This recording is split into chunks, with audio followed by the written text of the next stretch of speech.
Subscribe करें और bell दबाएं ताकि कोई खबर रह न जाए। Good evening, welcome to national debate. मुल्क में इस वक्त बहरानी कैफियत है, ख़ास तौर पर आईनी बहरान, और वो जो इस वक्त मसनद इक़्तिदार पर हैं उनकी नज़र में तो मज़ा ही मज़ा है। उनकी नज़र में कोई बहरान नहीं है, उनकी नज़र में कोई महंगाई नहीं है, और वो जो तमाम महंगाई मुकाओ मार्च के नारे के ऊपर इक़्तिदार में आए हैं, जिन्होंने गुज़िश्ता हुकूमत को आउस्ट किया है, वो भी मईशत संभालने में नाकाम है। मईशत तो दूर की बात, कॉन्स्टिट्यूशन के ऊपर अमल करने में नाकाम है। सदर साहब कुछ कहते हैं, पंजाब के अंदर एक अजीब धमा चौकड़ी लगी हुई है। विफाक की हालत हम सब देख चुके हैं कि पाकिस्तान का वजीर आजम होते हुए एक साहब 10 रुकनी काबीना लंदन ले जाते हैं, और वो भी उस शख्सियत के पास जो कि कन्विक्टेड क्रिमिनल हैं। सुप्रीम कोर्ट ऑफ पाकिस्तान फैसला दे चुकी है और मुल्क से भागे हुए हैं, और उनकी जमानत उन्हीं शख्स ने दी है जो इस वक्त मुल्क के वज़ीर आज़म है। और उससे बड़ा अलमिया यह है कि शायद यह दुनिया की डेमोक्रेटिक हिस्ट्री में पहली दफा हो रहा होगा कि बाप मुल्क का वज़ीर आज़म, और वो भी अबूरी जमानत पर, और बेटा एक बड़े सूबे का खुद साख्ता वज़ीर आला, वो भी अबूरी जमानत के ऊपर। तो आज की जो नेशनल डिबेट है, इसके ऊपर पाकिस्तान में सबसे बड़े पढ़े लिखे सूबे का जो आला तरीन शख्स है, वफाक की अलामत है, उनसे बात करना जरूरी है, क्योंकि हम जानना चाहते हैं कि जो कॉन्स्टिट्यूशन कहता है अगर इसके ऊपर कोई अमल दरामद नहीं करता तो क्या वो आईनी तौर पर उस सूबे का वज़ीर आला है भी या नहीं, और जो कुछ इस वक्त मुल्क के अंदर हो रहा है उसकी जिम्मेदारी आखिरकार जाती है तो किसके ऊपर जाती है। आज जिस मेहमान शख्सियत ने हमें नेशनल डिबेट में 1-on-1 ज्वाइन किया है, किसी तारुफ के मोहताज नहीं है, पाकिस्तान तहरीक इंसाफ के नजरियाती कारकुनान में से एक, बड़े ऑनेस्ट चीदा शख्सियात में से एक, और आजकल गवर्नर पंजाब हैं जनाब Umar Sarfaraz Cheema sahab. Very warm welcome to the show sir. आपको गवर्नर पंजाब कहा जाए या साबिक गवर्नर पंजाब कहा जाए, ये आप पे डिपेंड करता है। लेकिन जैसे आपने भी खुद अपने इंट्रो में कहा कि जब ये नोटिफिकेशन आया कैबिनेट डिवीज़न की तरफ से जॉइंट सेक्रेटरी को, उससे पहले क्योंकि मैं प्रेसिडेंट ऑफ पाकिस्तान को जो पंजाब के अंदर जो एक आईनी और सियासी जो बहरान चल रहा है और कानूनी, उसके ऊपर एक मुफस्सल रिपोर्ट बना के भेजी मैंने उनको, और उसकी बुनियाद के ऊपर उन्होंने जो है वो समरी भी रिजेक्ट की, और उनके जो अपने इख्तियारात है आर्टिकल 101 सब क्लॉज 3 या 48(2) के तहत वो हालात को, एक्स्ट्राऑर्डिनरी हालात को पेश नज़र रखते हुए उन्होंने कहा कि ये जब तक मैं चाहता हूँ ये, और वैसे भी आइन भी ये कहता है कि with the player of the president governor जो है अपना ऑफिस जो है उसको कंटिन्यू कर सकता है। पर अभी आपने 2-3 बड़ी इंपॉर्टेंट इंट्रो में बात की कि ये जो धमाल चौकड़ी या आईनी बहरान पूरे मुल्क में, और ख़ुसूसन क्योंकि मैं बारहा इस चीज़ को हाईलाइट कर चुका हूँ कि मेरे सूबे के अंदर पंजाब जो पाकिस्तान का सबसे बड़ा सूबा है सर, वहाँ पे जो एक कॉन्स्टिट्यूशनल इम्पास है, जो पॉलिटिकल क्राइसिस है, उसके हवाले से as a constitutional head of the province मैं जो डिफरेंट जो वफाकी जो आइनी इदारे हैं, आपने देखा कि उनके मेरा जो काम था कि उनके सामने एक सूरत हाल जो रखी जाए ताकि उनका भी जो भी आइनी जो आइन के मुताबिक जो किरदार है उसके अंदर इनको हिस्सा लेना चाहिए, क्योंकि हम ये अफोर्ड ही नहीं कर सकते। लेकिन ना पंजाब के अंदर एक कह लें अदालत से कंसील करके एक इलेक्शन का फैसला लिया गया, क्योंकि सारी जो बुनियाद जहाँ से सारी सिलसिला कहानी शुरू होती है वो उस गैर आइनी इस्तीफे से शुरू होती है जो वज़ीर आला पंजाब जो उस वक्त थे सरदार उस्मान बुज़दार, उन्होंने क्या अब वो वज़ीर आला पंजाब नहीं है? मैं आपको इसलिए कह रहा हूँ जी, क्योंकि देखिए जब इलेक्शन जो है सीएम का तो उस वक्त होना चाहिए था जब कॉन्स्टिट्यूशनली सीएम का ऑफिस वेकेंट होता। जब एक ऑफिस वेकेंट ही नहीं है तो फिर क्योंकि अदालत को जो है नून लीग ने झूठ बोला, उनको धोखे में रखा, उनको जाके कहा कि जी वो तो आईनी तौर पे, हालांकि इनकी अपनी जो टॉप लीडरशिप में से 3 लोग अहम जो थे, राना सनाउल्लाह थे, उसमें ख्वाजा साद रफीक थे, अयाज सादिक साहब थे उसमें, ठीक है, इन्होंने तीनों ने प्रेस कॉन्फ्रेंस की। मेरे जैसे बंदे को और कौम को भी वहीं से पता चला कि ये तो गैर आईनी काम हुआ है। बहरहाल जिस तरह से वो जल्दबाजी में, क्योंकि इनको ज़ाहिर हमजा शहबाज शरीफ साहब के वाले साहब प्राइम मिनिस्टर बन गए हुए थे और उनको जल्दी थी कि जितनी जल्दी हो ये चीफ मिनिस्टर की कुर्सी पे, जब उधर अब्बा जी प्राइम मिनिस्टर की कुर्सी पे बैठे तो साहबजादे जो हैं उनका बैठना जरूरी था।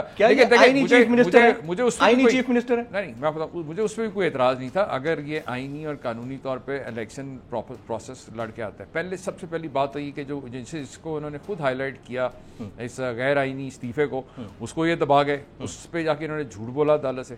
फिर अदालत से जब इन्होंने ऑर्डर लिया कि जी इलेक्शन होना है, तो वो इलेक्शन भी इस अंदाज से करवाया गया वहाँ पे जो पुलिस की फोर्स को इस्तेमाल करके जो मुखालफों को जिस तरह वहाँ पे फेंटा चढ़ाया, और मुझे मेरा नहीं ख्याल, मैंने खुद भी इलेक्शन लड़े हैं, आपने भी की जी, हमने कवर किया, आपने कवर भी किए होंगे कि ये, और आपके अपने इवन मीडिया के अपने जो जर्नलिस्ट के इलेक्शन होते हैं वो कभी ऐसा नहीं होता, बल्कि ऐसे अमल को इलेक्शन कहा ही नहीं जा सकता कि दो लोग इलेक्शन लड़ रहे हैं और जो मैं अगर इलेक्शन लड़ रहा हूँ, आप मुखालिफ हूँ आपका, और मुझे अगर अपना वोट कास्ट करने का भी मौका नहीं दिया गया, क्योंकि वहाँ जो बैलेट बॉक्सेस थे वहाँ पे सैकड़ों इन्होंने पुलिस वाले जो है सारा वहाँ उनको खड़ा कर दिया, और जो बाकी मुखालफीन थे उनको मारकुट के वहाँ से निकाल दिया, जो इवन चौधरी परवेज अली जो ओपोनेंट थे इनके, जी उनके साथ जो सलूक हुआ। फिर स्पीकर जो है वो गैलरी में खड़े होकर जिस तरह स्पीकर से उसने करवाया, वो तो इसको totally it was a sham election, बल्कि इलेक्शन कहने ही, मैं जैसे कहा पहले मैंने कि इसको वो भी एक इलेक्शन भी नहीं कहा जा सकता। स्टेप बाय स्टेप चलते हैं ना। क्या हमजा शहबाज शरीफ साहब को गैर आईनी वज़ीर आला पंजाब कहें हम फिर?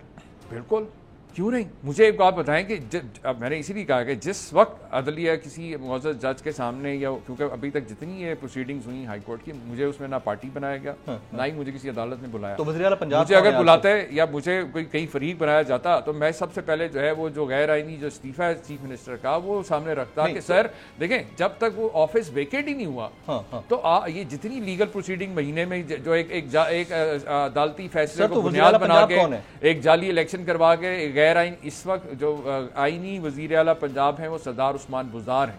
As a caretaker chief minister, not as a caretaker, constitutional chief minister, not as a caretaker। जिस दिन इन्होंने हलफ दिया है मेरे गवर्नर हाउस को यरगमल बनाकर यहाँ से स्पीकर को बुला के, उसी दिन सुबह उन्होंने सरदार उस्मान ने अपनी बाकायदा काबीना की मीटिंग कन्वीन की है पंजाब असेंबली के जो है उस प्रेमिसेस के अंदर। क्योंकि हुआ ये कि जब मैंने ये ऑफिस रिज्यूम किया गवर्नर का, और क्योंकि उससे पहले मैं गवर्नर नहीं था जब ये सारी प्रेस कॉन्फ्रेंस में देख चुका था पीएमएलएन की लीडरशिप की, तो मैंने वो फाइल मंगवाई। पहले खैर 2-4 दिन तो मुझे कहा गया कि जी वो फाइल इस दफ्तर है उस दफ्तर है। जो फाइल जब निकली बाहर जो ब्यूरोक्रेसी हमारी करती है, लेकिन वो जब मैंने सामने रखी, चीज़ें सामने आई, तो पता चला कि ये तो वाकई गैर आईनी तो इलेक्शन, मतलब इसको आप इस्तीफा भी नहीं कह सकते, क्योंकि आर्टिकल 130 सब क्लॉज 8 जो है बड़ा क्लियर है। वही कहता है कि अगर चीफ मिनिस्टर ने अगर इस्तीफा देना है तो उसको अपने इस्तीफे को एड्रेस करेगा कॉम्पिटेंट अथॉरिटी जो गवर्नर है, and it has to be hand written. अभी चंद दिन पहले आपको तक पीटीआई के एमएनएस का जो इस्तीफा जो रिजेक्ट हुआ है वो इसी बुनियाद पे हुआ है कि वो हैंड रिटन नहीं थे। तो फिर चौधरी सरवर साहब ने इसमें हैंड किया, आपको लगता है? ठीक है, नहीं बात करनी पड़ेगी ना सर इसको। एक गैर आईनी काम को उन्होंने गैर आईनी तरीके से जो है उसको एक्सेप्ट किया। गलती तो उनकी है ना, गलती उनकी बिल्कुल उनकी भी बनती है, और ऑब्वियसली उनको चाहिए था कि उनको बुला के कहते कि क्योंकि वो जो आइन जो इस्तीफा का पेपर है वो सिर्फ इस रद्दी का टुकड़ा कह सकते हैं, उसको इस्तीफा नहीं कहा जा सकता। अच्छा मैंने उसके ऊपर क्या किया, क्योंकि एज ए कॉन्स्टिट्यूशनल जो मेरी जो जिम्मेदारी है उसमें ये कहा जाता है कि कोई भी अगर ऐसी कोई कंफ्यूजन कोई चीज़ सामने है जो कॉन्स्टिट्यूशन से रिलेटेड जिस पे हो ओपिनियन, तो आप एडवोकेट जनरल से ओपिनियन लेंगे उसमें। उस पर मैंने एडवोकेट जनरल को लेटर लिखा, एडवोकेट जनरल ने अपनी उस पर बाकायदा रिपोर्ट दे दी है कि ये किसी तौर पे भी इसको इस्तीफा नहीं कहा जा सकता, ये टोटली अनकॉन्स्टिट्यूशनल है। अब जब वो रिपोर्ट मेरे पास आ गई तो as a governor I was suppose to write a letter to the custodian of the house, जो स्पीकर पंजाब असेंबली जी, मैंने उनको लेटर लिखा कि जनाब ये अटॉर्नी जनरल की रिपोर्ट है और ये गैर आईनी इस्तीफा है, लिहाजा उस्मान बुज़दार आज के दिन भी जो है जो आइन कहता है उसके मुताबिक आप प्रोसीड करें। ना मैंने वो इस्तीफा कबूल किया, ना मैंने उसको रिजेक्ट किया, ना मैंने सरदार उस्मान को बहाल किया, लेकिन वो ऑटोमेटिकली बहाल हो गए, क्योंकि जब इस्तीफा ही नहीं सही, मैं भी गवर्नर अगर बैठा हूं, मैं अगर इस्तीफा ही सही नहीं दे रहा तो ऑब्वियसली वो ऑफिस वेकेंट नहीं होगा जब तक प्रॉपर जो है जो आइन में सिख है, आइन के देखे। अच्छा मजे की बात है, उस आर्टिकल 130 सब क्लॉज 8 के अलावा और कोई ऐसी प्रोविजन है ही नहीं कि आप कहेंगे जी अच्छा ये पूरी नहीं हुई शराइत तो फलाने आर्टिकल के तहत जो इसको हमने कर लिया, ऐसा कुछ नहीं है। इसलिए मैं आई एम वेरी कॉन्फिडेंट, क्योंकि अभी तक अदलिया के सामने ये चीजें पेश नहीं की गई या उन्होंने मंगवाई नहीं, जैसे ये होगा क्योंकि अब लार्जर बेंच बन गया, एंड वेरी कॉन्फिडेंट कि जितना ये महीने की प्रोसीडिंग्स हुई हैं सारी नल एंड वॉइड हो जाएंगी। सर मैं अब जब देखे ना बड़े इंपॉर्टेंट, अगर अदालत को धोखे में रख के या झूठ बोल के अगर कोई फैसला लिया गया तो इसमें अदालत का तो कोई कसूर। Very right, very apt. अब मुझे ये बताइए, आपने खतूत लिखे, प्रेसिडेंट पाकिस्तान को लिखा, आर्मी चीफ को लिखा, उसको कोई जवाब आया? बिल्कुल, मैं आपको बताता हूँ क्या जवाब है। मैं आपको देखें मैंने प्राइम मिनिस्टर को भी लेटर लिखा कि ये आपके साहबजादे यहाँ पे ये कर रहे हैं and being a prime minister of Pakistan, अगर आपको किसी पे गुस्सा है तो आप उस पर निकालें। पाकिस्तान की सबसे बड़ा सूबा है 12 करोड़ का, इन गरीब पंजाब के रहने वालों का क्या कसूर है कि इस वक्त यहाँ पे एक आईनी जो वज़ीर आला है उसको गुंडों के जोर पे ऊपर वो बेचारा चुप करके घर बैठ गया, और इस वक्त गैर आईनी गैर कानूनी जो है शख्स जो है वो इकामात भी दे रहा है, इकदामात भी कर रहा है, और उसने आईनी जो वज़ीर आला है उसके दफ्तर और वसाइल पे कब्जा किया हुआ था। और अब जो है एक जाली एक वो जो इन्होंने एक इलीगल सा एक जॉइंट सेक्रेटरी का कैबिनेट डिवीजन का निकाल के तो मेरे ऑफिस के आप देख लें पूरा आज चले गवर्नर हाउस पूरा जो पंजाब पुलिस आपको आने देंगे गवर्नर हाउस? मैं नहीं जा आपके सामने ना, जिस तरह इन्होंने पहले ही किया था, इन्होंने सारी पुलिस उस दिन 1400 पुलिस वाले खड़े करके अंदर। किसने करवाया? हमजा शहबाज ने करवाया?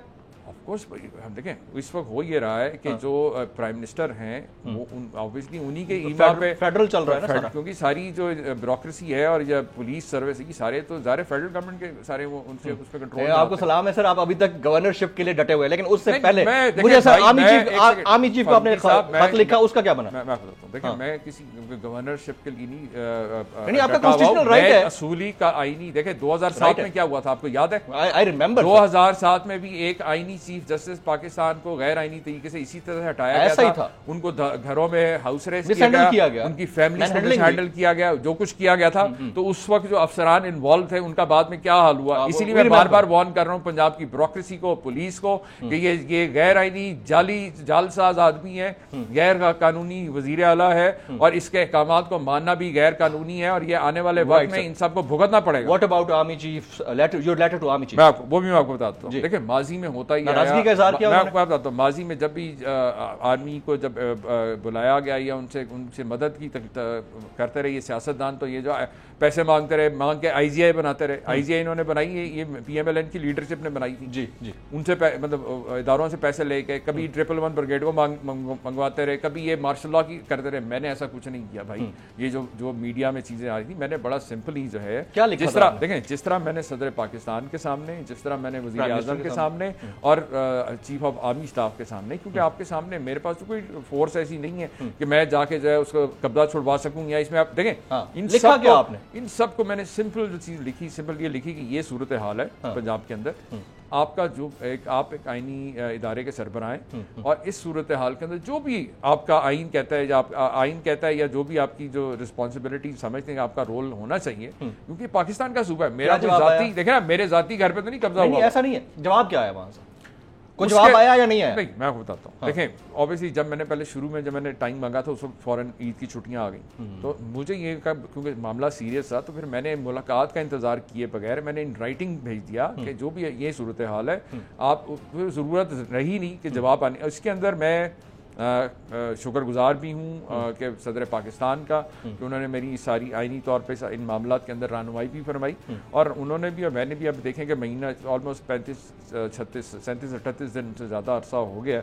इस दौरान में हमने कोई गैर आइनी या गैर कानूनी कोई ऐसा या कोई पॉलिटिकल स्टांट्स नहीं किए जो माजी में मतलब गवर्नर जो मेरे से पहले भी रहे। हाँ जी, तारीख है कि किस तरह से आना, अगर कोई ऐसे मैंने डीरेल करना होता है, कुछ असेंबलियां तोड़नी होती तो पहले भी दिन भी की जा सकती थी, जो आइन के अंदर मौजूद थी। लेकिन हमारा मकसद ये सर जवाब आया नहीं है। हमारा मकसद ये था मुझे जवाब किस चीज़ का जवाब जो आपने खत लिखा उसका कोई जवाब आया या नहीं आया? मैं आपसे अभी मैं यही तो अर्ज कर रहा हूँ कि सदर पाकिस्तान ने बाकायदा इसके अंदर काफ़ी उनके साथ मेरी डिटेल मीटिंग्स भी हुई और उनके साथ बातचीत भी हुई। बाकी जो पीएम ऑफिस से और उधर से नहीं आया? किसकी तरफ से? पीएम ऑफिस से जवाब नहीं आया और चीफ ऑफ आर्मी स्टाफ के ऑफिस से जवाब नहीं। वहां से मैं कुछ जवाब के इंतजार आप एक्सपेक्ट भी नहीं कर रहे थे? मैं इंतजार में नहीं, एक्सपेक्ट ना करने की बात नहीं है। उन्होंने मुझे जवाब नहीं देना था, नहीं दिया। उन्होंने जो भी एक्शन लेना था उन्होंने अपने हिसाब से, अपनी रिस्पॉन्सिबिलिटी के हिसाब से उस पर लेना था कि अगर पंजाब के सबसे बड़े सूबे के अंदर एक गैर आईनी शख्स जो है गैर आईनी सारी वारदात करके काबिज है सीएम के ऑफिस पे और इन चीजों पे, तो डेफिनेटली जो जिसकी जिम्मेदारी है उन्होंने करना है। और ये मैंने हर चीज इन राइटिंग कर दी है ताकि आने वाले वक्त के अंदर जब भी कभी ये, क्योंकि आपको पता है कि 2 एनएससी की जो मीटिंग्स हो चुकी है 2 डिफरेंट प्राइम मिनिस्टर्स की सरबराही के अंदर, उन दोनों के एलामिया में कोई फर्क नहीं है। परसेप्शन डिफरेंट हो गया लेकिन फर्क कोई नहीं। परसेप्शन नहीं, देखें उसमें बड़ा वाज़ेह है कि जी साजिश हुई, साजिश मुदाखलत के जरिए हुई। यही है ना कि जी साजिश हुई मुदाखलत। भाई साजिश जो है मुदाखलत के बगैर कामयाबी नहीं होती। अब जो उसके अंदर जो सहूलतकार है, तो डेफिनेटली आने वाले वक्त में जब भी जीआईटीज बनेंगी, जब भी इंक्वायरीज होंगी, तो ये जो जिसका किरदार है वो सब मेरे पास बड़े जबरदस्त सवाल आते हैं। अब आप क्योंकि कॉन्स्टिट्यूशनली अभी भी गवर्नर हैं, वहाँ पर जो भी पंजाब असेंबली के अंदर इस वोट ऑफ नो कॉन्फिडेंस के दौरान होता रहा वो हम सब ने अपनी आंखों से देखा। दोस्त मोहम्मद मजारी साहब आपकी नज़र में बिक गए थे, इसी वजह से आप लोगों ने तहरीक अदम एतमाद उनके लिए पेश की? देखिए आपने नहीं, आपकी जमात ने नहीं। मेरी जब मैं इस वक्त जब एज अ गवर्नर में जब से मैंने ऑफिस एज्यूम किया, मैं टोटली ए पोलिटिकल होकर जो अपनी जिम्मेदारियां कर रहा हूँ। मैं उस जमात का ना तर्जमान हूँ ना नुमाइंदे के तौर पर बैठा हूँ यहाँ। एक चीज़ फारूकी साहब, जो कुछ पार्लियामेंट के अंदर हुआ, आपको याद है मैंने तो उस वक्त भी कंडेम किया था, जो मजारी साहब के साथ अगर कुछ हुई बदतमीज़ी या उन्होंने जो कुछ बाकी मार धाड़ हुई, इवन मतलब तहरीक इंसाफ की तो एक MP है 12 दिन कोमा में रही मिलिट्री हॉस्पिटल में, ठीक है। किसी ने कोई ना तो कोई, मैं अब क्या कहूँ, किसी ने कोई तवज्जो नहीं दी कि भाई एक औरत जो है कोमे में चली गई और वहाँ पे पुलिस और नून लीग के गुंडों ने मार मार के उसका ये हाल कर दिया। अगर पार्लियामेंटेरियंस की तरफ के साथ अगर ऐसा हो और अगर उसका रिस्पांस जो है वो ये अगर इतना कोल्ड रिस्पांस है तो आप इमेजिन कर सकते हैं। बाकी मतलब मैंने आपको भी बताया कि पाकिस्तान का सबसे बड़ा सूबा है, 12 करोड़ की आबादी है। जी जी। और ये मीडिया का दौर है, हम कोई स्टोन एज में नहीं रह रहे। यहाँ पे लम्हा सोशल मीडिया, इलेक्ट्रॉनिक मीडिया, आप जैसे दोस्त जो हैं वो हाईलाइट कर रहे हैं। तो मैं समझता हूँ कि डेफिनेटली मैं बार बार कह रहा हूँ कि अभी दिन ब दिन जो हालात हैं बिगड़ते जा रहे हैं। देखिए हर लम्हा, मैं दोस्त मजारी साहब से मुतालिक पूछा कि क्या उनकी जो हमदर्दियां थी वो नून लीग की तरफ टिल्टेड नजर आई और एज ए डिप्टी स्पीकर उनको भी नहीं करना चाहिए ऐसा? शक रह गया उसमें। मुझे एक बात बताइए ना, बिक गए? देखें उससे हुआ क्या, बिके या नहीं बिके? सुन है ना वो जो क्या वो लफ्ज इस्तेमाल करते हैं कि लोटे बन गए, ठीक है, वो टर्न कोड तो वो हुए इसलिए कि, और फिर उन्होंने वोट भी जिस तरह से उन्होंने पूरी साइड ली PMLN की। एक्चुअली वो जो बैठे हुए थे उस कुर्सी पे बैठे हुए थे और जो आपने रिएक्शन शुरू में थे वो एक नेचुरल रिएक्शन था। 3-4 यंगस्टर्स ने जाके उनके साथ काफ़ी जाके उनको जाके झंझोड़ा वगैरह, तो वो क्यों था, वो ये था कि उन पार्लियामेंटेरियंस के वोट से उनके ट्रस्ट पे जो है वो उनको डिप्टी स्पीकर की कुर्सी पे बैठे हुए थे। तो उनके वोट, उनको जब उन्होंने इतने क्रिटिकल मोमेंट पे जब डिसीव किया, जब उनको जो है धोखा दिया, उनको लगा पार्लियामेंटेरियंस को, MPs को, कि एक बंदे को हमने वोट देके यहाँ डिप्टी स्पीकर बिठाया था और आज इतना क्रिटिकल मोमेंट है तो यहाँ पे आके वो हमें बैक स्टैप कर रहा है, तो डेफिनेटली वो एक रिएक्शन था। उन्होंने आपस में उनकी हाथापाई भी शुरू में, जब इलेक्शन 16 को शुरू हुआ तो शुरू में इनकी हुई भी, जब ये अपने उठ के फिर अपने चेंबर में चले गए।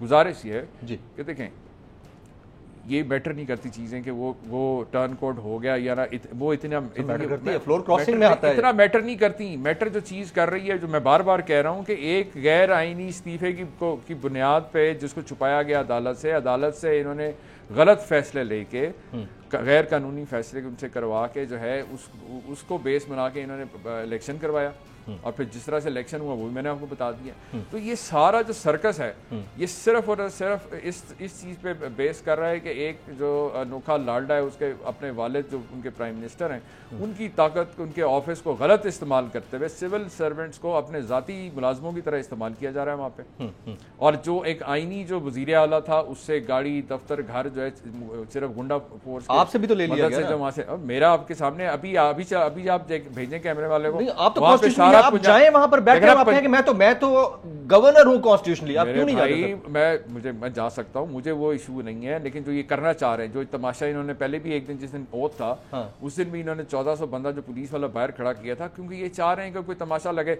ये चाह रहे हैं कि खाना जंगी हो आपके सामने। अगर ये इतने बड़े जमहूरियत, ये जो जमहूरियत के चैंपियन बनते हैं, ये जो एक नहीं 12-13 जमातें मेहनत इकट्ठी, जो बहुत बड़े ये चैंपियंस बनते हैं जमहूरियत के, ये जमहूरियत को ये खुद हालात जो है डिरेल करने की तरफ लेके जा रहे हैं, खुद ये खाना जंगी की तरफ ले जा रहे हैं। जिस तरह से अपने मुखालफिन को के ऊपर झूठे नामूस रसालत और दूसरे जो पर्चे काटे जा रहे हैं, लोगों को जिस तरह हरासा किया जा रहा है, जिस तरह गिरफ्तारियां की जा रही हैं, कौन सी जमहूरियत है? मुझे आप एक बात बताएं ना, जब आप पुरअमन जो है, जो लोग प्रोटेस्ट कर रहे हैं, जो अपने हक के लिए आवाज उठा रहे हैं, उनके ऊपर आप डंडे बरसा रहे हैं, उनके आप झूठे पर्चे काट रहे हैं, उनकी आप गिरफ्तारियां कर रहे हैं, तो ये किसी तौर पर भी जो है इसको नहीं कहा जा सकता कि कोई जमहूरियत दौर है, ये सिविलियन डिक्टेटरशिप है। मैं बार बार कह रहा हूं आपके सामने, मैं एज ए गवर्नर मेरी रिस्पॉन्सिबिलिटी है, मेरे कोई अपने जाती घर का मसला नहीं है, उस पर कब्जा नहीं किया है इन्होंने। इसके इस वक्त पूरे पंजाब के साथ जो सूबा है उसके अंदर एक जो आईनी, अगर चीफ मिनिस्टर का ऑफिस जो है सिक्योर नहीं है तो बाकी क्या आपके हाल है? पंजाब के लोग बैठ के ये इस बात पे तशवीश का कह रहे हैं, उसमें नहीं फंसे हुए, तशवीश नहीं है इस बात पे उन्हें कि अगर CM का ऑफिस जो है, चीफ मिनिस्टर पंजाब का महफूज नहीं है तो एक आम पंजाबी जो है उसकी क्या प्रोटेक्शन? सर आपकी इजाजत से मैं एक ब्रेक लेना चाहूंगा। ख्वातीन हज़रात, एक ब्रेक का वक्त हुआ जाता है। ब्रेक के बाद जब वापस आएंगे तो इमरान खान साहब ने बतौर साबिक वज़ीर-ए-आज़म पाकिस्तान और बतौर चेयरमैन पाकिस्तान तहरीक इंसाफ बयानिए का जो मॉन्स्टर और एनाकोंडा खड़ा कर दिया है PDM गवर्नमेंट इत्तेहादी 11 के सामने, उसका काउंटर नैरेटिव क्या उनको मिल पा रहा है, नहीं मिल पा रहा, और जो कुछ सियालकोट के अंदर हुआ वो कितना गैर आईनी है और कितनी बौखलाहट का नतीजा है, इस पर बात होगी गवर्नर साहब से आफ्टर दिस ब्रेक। सब्सक्राइब करें और बेल दबाएं ताकि कोई खबर रह न जाए।